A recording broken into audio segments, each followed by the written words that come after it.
नमस्कार। कहानी गोल्ड में आज सुनिए ईला प्रसाद जी की लिखी कहानी मेज़। जब घर पूरी तरह व्यवस्थित हो गया और उसके बाद भी हम यह तय नहीं कर पाए कि इस छोटी काठ की चौकी को कहाँ रखें, तो अंततः हमने उसे आंगन में निकाल दिया। आंगन में मेज सहित 4 कुर्सियां पहले से पड़ी थीं, इसलिए वस्तुतः उसका वहां होना भी निरर्थक ही था। किंतु थोड़े समय के लिए हमने उससे एक तरह से मुक्ति पा ली।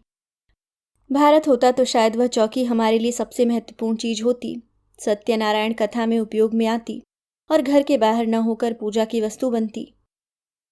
लेकिन परिवेश की भिन्नता के साथ चीजों के मायने भी बदल जाते हैं, और यही इस चौकी के साथ भी हुआ। अमेरिका के कालीन बिछे घर में, जहां आप सत्यनारायण कथा जैसे आयोजनों की कल्पना भी नहीं कर सकते, और सारे पर्व त्योहार मंदिरों में या अन्य सार्वजनिक स्थलों में मनाए जाते हैं, इस चौकी की सत्ता अर्थहीन थी। मेरे इस निर्णय को किसी ने चुनौती नहीं दी, किंतु बाहर खुले में रखकर धूप बारिश झेलकर अंततः वह टूटकर खत्म हो जाएगी, यह एहसास हर किसी को था। ठीक है सुधा, इसे पेंट कर दो, सचिन ने कहा। पेंट कर देने के बाद यह बैठने के लायक हो जाएगी, और जब 4 से 5 लोग जुटेंगे तो कोई इस चौकी का उपयोग बैठने के लिए कर लेगा। यह समझ में आने वाली बात थी। मैंने स्वीकार लिया।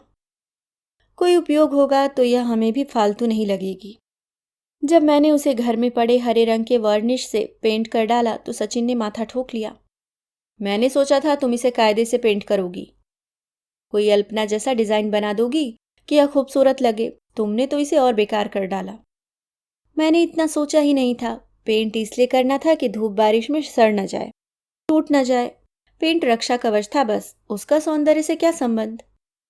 लेकिन सचिन को हर चीज में सलीका, कायदा और सौंदर्य चाहिए था, सो उनकी अवहेलना भरी दृष्टि अब बार बार चौकी पर पड़ती और घूमकर मुझ पर टिक जाती।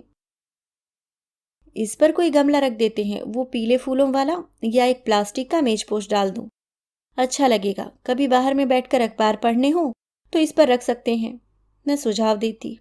सचिन के चेहरे का भाव यथावत। उन्हीं गर्मियों में एक नील पंछी के जोड़े ने हमारे आंगन के सामने वाले पेड़ पर बैठना शुरू किया। बहुत सुंदर होते हैं नील पंछी, उनकी भी कई प्रजातियां होती हैं।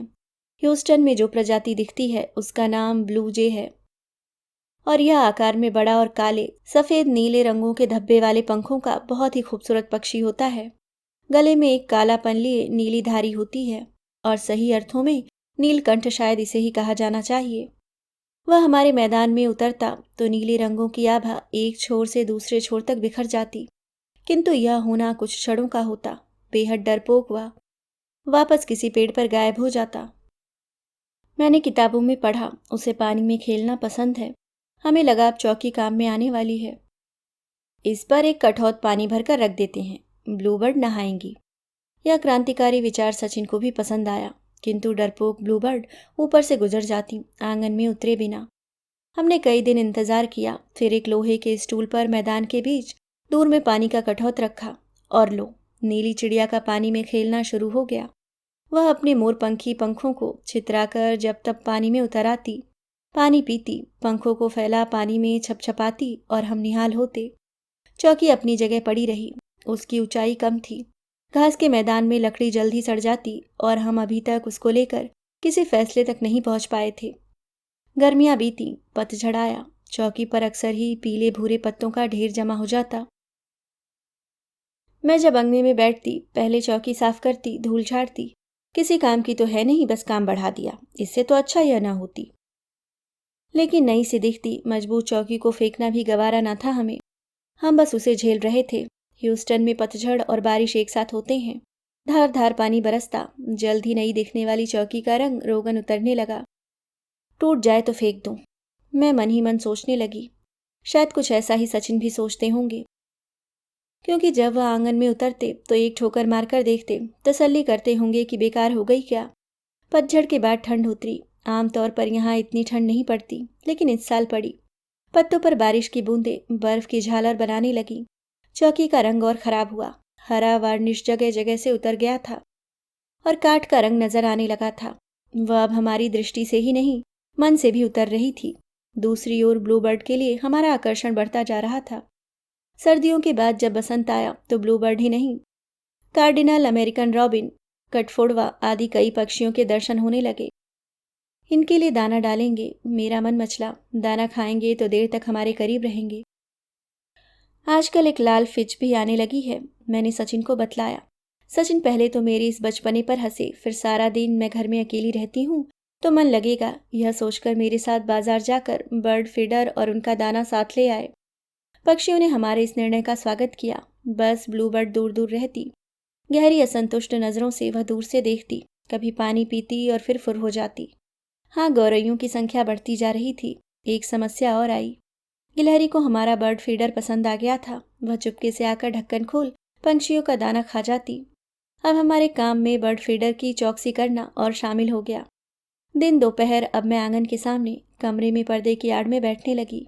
गिलहरी जिस गति से खा रही थी वह बहुत ज़्यादा था और हमारे बजट में पक्षियों के लिए इतनी जगह नहीं थी।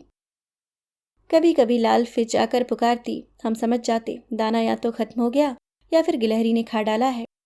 इन्हीं दिनों एक दिन मूसलाधार पानी बरसा। छुट्टी का दिन, सचिन घर पर ही थे, वरना ऐसी बारिश में निकलना चिंता का सबब होता है। तमाम व्यवस्था के बावजूद सड़कों पर पानी भर जाता है, एक्सीडेंट होते हैं और बाढ़ की स्थिति भी आती रहती है। यह और बात है कि ऐसी स्थिति देर तक बनी नहीं रहती और बारिश थमते ही कुछ घंटों में स्थिति ठीक हो जाती है। लेकिन तब जब बारिश थमे, कई बार बारिश थमने का नाम नहीं लेती। आज ऐसा ही था। फिच कई बार पुकार चुकी। आप कब दाना डालोगे उसके लिए? मैंने हंसकर सचिन से कहा। सचिन सोच में पड़े, खिड़की से बारिश देखते रहे। नहीं, बर्ड फीडर में डालना मुश्किल है, पूरा ही भीग जाऊंगा। रुको, मैं छाता लेकर चौकी पर दाने बिखरा आता हूँ। मैंने उन्हें अविश्वास से देखा, लेकिन वे दृढ़ थे। कुछ बोलना बेकार। वे गए और ढेर सारे दाने चौकी पर बिखरा आए। कुछ समय बीता। सामने पेड़ पर 3 नील पंछी बैठे थे। देखो, 3 हैं। मैं बेहद खुश हो आई। लगता है अब तक जो ये पंछी हमारे दाने को अनदेखा कर रहे थे वह इसलिए। मैंने पढ़ा है गौरैया ब्लूबर्ड के अंडे खा जाती है। हमने उन्हें दाना खिलाकर ब्लूबर्ड की सहायता की है, इसलिए वह दूर से देखती थी और अब अपने बच्चे के साथ हाजिर है। उत्तेजित मैं सचिन को लगभग खींचते हुए खिड़की के पास ले आई। धीरे से वे पंछी चौकी पर उतर आए। यह इनकी डाइनिंग टेबल है, आराम से खाएंगे। सचिन मुस्कुराए और सचमुच अगले कुछ ही मिनटों में ढेर सारी गौरैया, लाल फिंच का जोड़ा, पंडूक, मैना, कौआ और कबूतर मेज पर फैलकर एक दूसरे से लड़ते झगड़ते खाना खा रहे थे। पार्टी देर तक चलेगी, चलो इन्हें खाने दो, सचिन ने कहा और हंसते हुए मुझे अंदर ले गए। हमें वह बदरंग हुआई, अध टूटी चौकी आज बहुत अच्छी लग रही थी। अब वह मेज थी, चौकी नहीं। अभी आप सुन रहे थे ईला प्रसाद जी की लिखी कहानी मेज।